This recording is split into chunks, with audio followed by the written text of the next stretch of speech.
তো hello guys, welcome back to another video of our football queries YouTube channel. তো প্রথমে আপনাদের থেকে একটু ক্ষমা চেয়ে নিচ্ছি, কারণ অনেক দিনই ভিডিও আসতে পারেনি আমাদের এই চ্যানেলে। কিছু পার্সোনাল প্রবলেম হয়ে উঠেছিল, তাই সেই কারণে। তো আশা করছি এরপরের থেকে রেগুলারলি ভিডিও আসা স্টার্ট করে দেবে। তো বেশি দেরি না করে আজকের ভিডিওটা স্টার্ট করা যাক। হোপফুলি এই ভিডিওটা আপনাদের জন্য হেল্পফুল হতে চলেছে।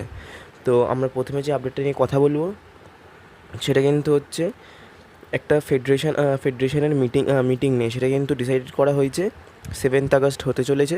সেখানে কিন্তু আইএসএল অনিশ্চয়তা নিয়ে কথা বলা সিদ্ধান্ত নেওয়া হয়েছে যে কী হতে পারে বা কবে হবে আইএসএলটা। সেখানে কিন্তু আইএসএলের 8টি টিম প্রথমে শোনা যাচ্ছিলো, কিন্তু সেটা কিন্তু নয়।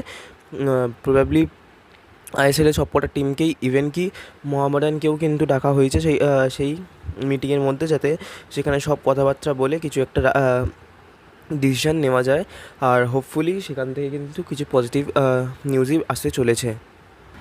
এরপরে আমরা ইস্টবেঙ্গলের একটা ছোট্ট আপডেট শেয়ার করে নেবো, যেখানে কিন্তু একটা দুঃসংবাদ উঠে আসছে। যেখানে কিন্তু সায়ন ব্যানার্জি, যাকে আমরা সবাই জানি, ইস্টবেঙ্গলের সিনিয়র টিমে এবং জুনিয়র টিমে এবং রিজার্ভ টিমে খুবই ভালো পারফরমেন্স করেছেন। তো সেখান থেকে কিন্তু তাকে কিন্তু দুটো আইএসএলের ক্লাব কিন্তু অফার পাঠিয়েছে রীতিমতো।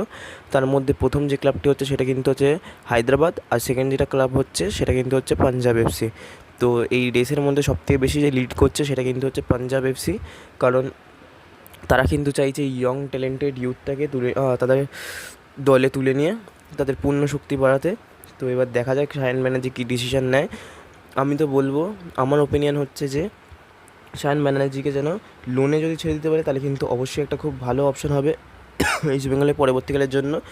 কারণ সায়ন ব্যানার্জি কিন্তু সত্যি কথা বলতে গেলে ইস্টবেঙ্গলের মেন টিমে কিন্তু চান্স পাবে না, কেননা ইস্টবেঙ্গল কিন্তু এখন অনেক এক একটা পজিশানে কিন্তু 3-4টে করে অপশান রয়েছে মেন টিমে। আর জুনিয়র যে রিজার্ভ টিমটা রয়েছে সেই টিমটা কিন্তু মোটামুটি ঠিকঠাকই আছে। সায়ন ব্যানার্জি গেলে কোনো অসুবিধা হবে না, কিন্তু থাকলেও খুবই সুবিধা হবে। কিন্তু তাও একটা প্লেয়ারকে তার গেম টাইমটাই সবথেকে বেশি ম্যাটার করে তার জন্য।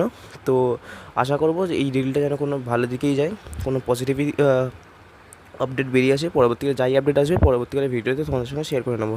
তো এরপরের যে আমরা আপডেট নিয়ে কথা বলবো সেটা হলো আমাদের সকলেরই জানা যে মুম্বাই সিটি এফসির একজন পুরাতন কোচ, সে কিন্তু 2018 থেকে 20 সাল অবধি খেলিয়েছিল মুম্বাই সিটির হয়ে। যার নাম কিন্তু জর্জে কোস্টা। তো সে কিন্তু আগামীকাল আমাদের ছেড়ে চলে গেছেন। একটা প্র্যাকটিস সেশনে তাদের টিমের সঙ্গে করছিল, আর সেই টাইমে কিন্তু তার একটা হার্ট অ্যাটাক আসে। তার কিছুক্ষণের পরেই কিন্তু তিনি এই জগৎ ছেড়ে চলে যান। তো তার আমরা শুভকামনা করবো যাতে যেখানেই থাকুক সে যেন সুস্থ থাকুক এবং ভালো থাকুক। ইতিমধ্যে যেটা আমরা জানি সেটা কিন্তু হচ্ছে এই জর্জে কোচটা কিন্তু ইস্টবেঙ্গলে যখন স্টিফেন কনস্ট্যান্টাইন কনফার্মড হয়েছিল, তখনও কিন্তু এই জর্জে কোচটাকেও কিন্তু শর্টলিস্টেড করা হয়েছিল। এবং যখন স্টিফেন কনস্ট্যান্টাইন যখন কনফার্মড হয়ে গেল, তখন কিন্তু এই কোচটি একটা স্টেটমেন্ট দিয়েছিল যে আমি যদি ইস্টবেঙ্গল ক্লাবে চান্স পেতাম তাহলে কিন্তু অবশ্যই কিছু একটা ভালো করে দেখাতাম, যেটা কিন্তু স্টিফেন কনস্ট্যান্টাইন পারবে না। তো এখন সে নেই, অত ভেবেও লাভ নেই। তো দেখা যাক এবার পরবর্তীকালে অস্কার ব্রুজো কী করাতে পারে আমাদের টিমটাকে নিয়ে। তো এরপরে যে একটা কথা বলবো সেটা কিন্তু হচ্ছে ইস্টবেঙ্গল ক্লাবকে নিয়েই, যেটা হচ্ছে আজকের ম্যাচ নামধারীর সঙ্গে। তো ইতিমধ্যেই কিন্তু আমরা সবাই জানি নামধারীর যে সেন্টার ফরওয়ার্ড একজন ডি সিলভা, সেই প্লেয়ারটি কিন্তু অসাধারণ একজন centre forward, box to box striker, এবং ইনফ্যাক্ট বক্সের বাইরে থেকেও স্ট্রাইক করতে পারে, এবং তার জোরালো দূরপাল্লা শটগুলোও কিন্তু দেখার মতো। তো আগের সিজনে যখন মেসি বাবুলিকে নেওয়ার আগে কিন্তু এই ডি সিলভার সঙ্গেও কিন্তু কথাবার্তা এগিয়ে গিয়েছিল অনেকটাই। আর নামধারী কিন্তু সেই টাইমে বলে দিয়েছিল যে তাদের কিন্তু এখনও আই লিগ জেতার কিছু সম্ভাবনা রয়েছে, তাই কিন্তু তারা এই ডি সিলভাকে ছাড়বে না বলেই জানিয়েছিল। তো তারপরেই কিন্তু এই আমাদের মেসি বাউলিকে সিলেক্ট করা হয়, এবং মেসি বাউলি সেই টাইমটা ঠিকঠাকই খেলে দিয়েছিল।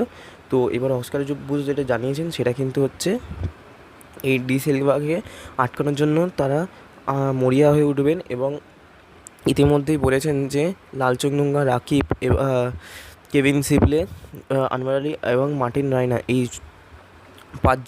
পাঁচজন ডিফেন্ডারকেই প্রস্তুত রাখা হয়েছে, যাকে যখন দরকার হবে তখনই নামিয়ে নেবে। এর মধ্যে যেটা জানা যাচ্ছে যে মার্টিন রায়না, আনওয়ার আলী, সেন্টার ব্যাকে খেলবে ফার্স্ট টিমে, আর রাকিব আর Lalchungnunga right back left back পজিশনে খেলবে ফার্স্ট টিমে।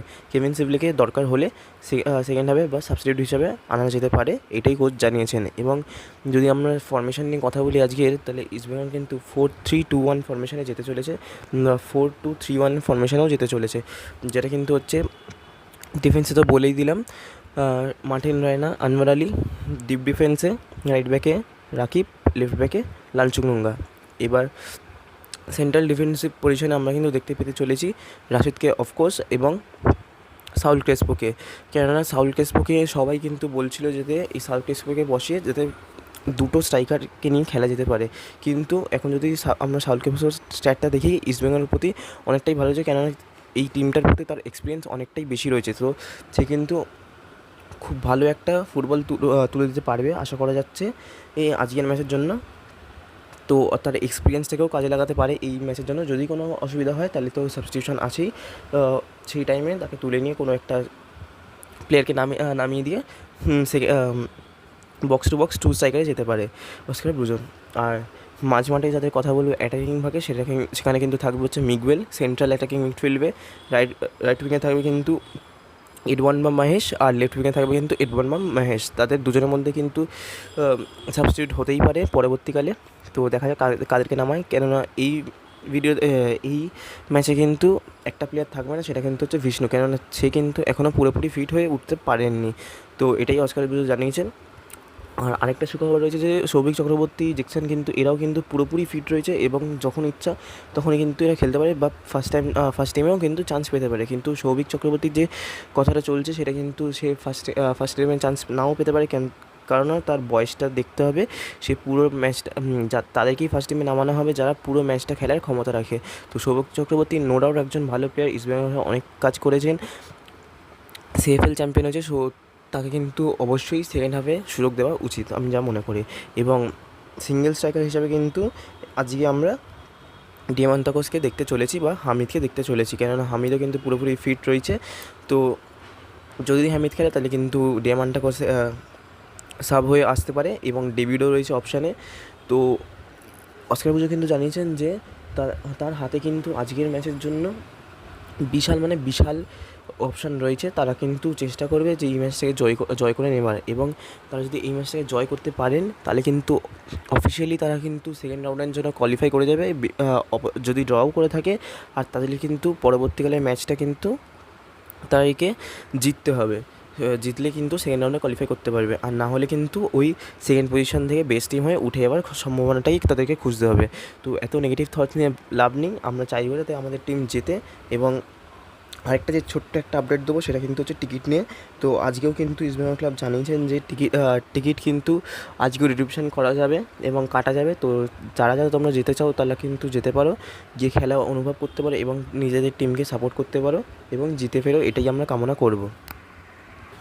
আর খেলা শুরু হওয়ার কিছুক্ষণ আগে বা খেলা শুরু হওয়ার 2-3 মিনিট পরেই কিন্তু আমাদের আজকের এই কমেন্ট বক্সে লিঙ্ক শেয়ার করে দেওয়ার চেষ্টা করব এই আজকের ফুটবল ম্যাচে ডুরান্ড কাপে। তো তোমরা প্লিজ একটু কমেন্ট বক্সে চেক করে নিও। আর যদি এই কটাই ভিডিও মধ্যে এই কটাই আপডেট দেওয়ার ছিল, যদি ভিডিওটা ভালো লেগে থাকে তাহলে অবশ্যই চ্যানেলে নতুন হয়ে থাকলে চ্যানেলটাকে সাবস্ক্রাইব করে নিও, আর পাশের বেল আইকনটাও প্রেস করে নিও, যাতে নিত্য নতুন ভিডিওগুলো তোমরাই সবার আগে উপভোগ করতে পারো এবং আমাদের পাশে থাকো এইভাবেই। আর আশা করব তোমাদের ভিডিওটা ভালো লেগেছে, তাহলে একটা কিন্তু ছোটো করে লাইক করে দিও। তো আবার দেখা হচ্ছে পরবর্তীকালে ভিডিওতে, ততক্ষণের জন্য ধন্যবাদ।